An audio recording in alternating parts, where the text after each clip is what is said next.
There is no contract right now for the F-35s. A Liberal government actually engaged in the international development process around the F-35s, and as such got a certain amount of money, a certain amount of jobs here in Canada in the development process for the F-35s. That happened well over a decade ago.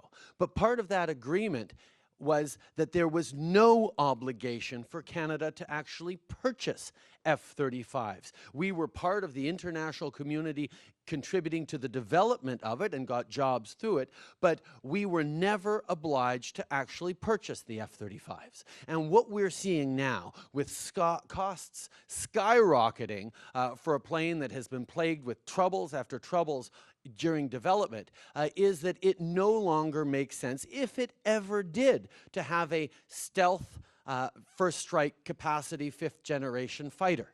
There are many other fighters at much lower price points that we can use that have been proven, that we will be able to actually deliver in a timely way to replace our CF-18s and make sure that our military has the planes it needs and also the ships we need to continue to be the kind of country that we expect us to be.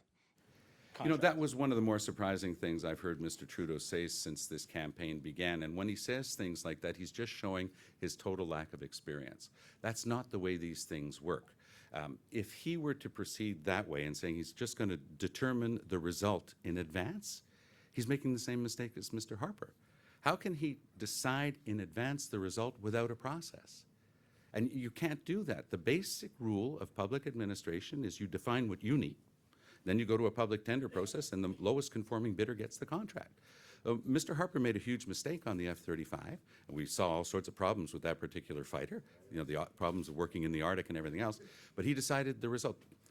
Good public administration is about fact-based decision-making. Stephen Harper practices decision-based fact-making. That's not the way to get to a good result. We're going to leave that to them. What we're about is long-term planning, getting it right over the long term. Our military needs a new jet.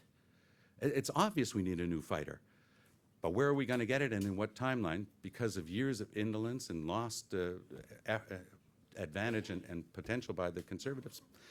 We're in a tough bind. So we're going to try to get this right. We're going to define quickly what we need. We're going to start a process that will get us a fighter jet rapidly because our women and men in uniform need that backup, and Canada needs that as part of its defense.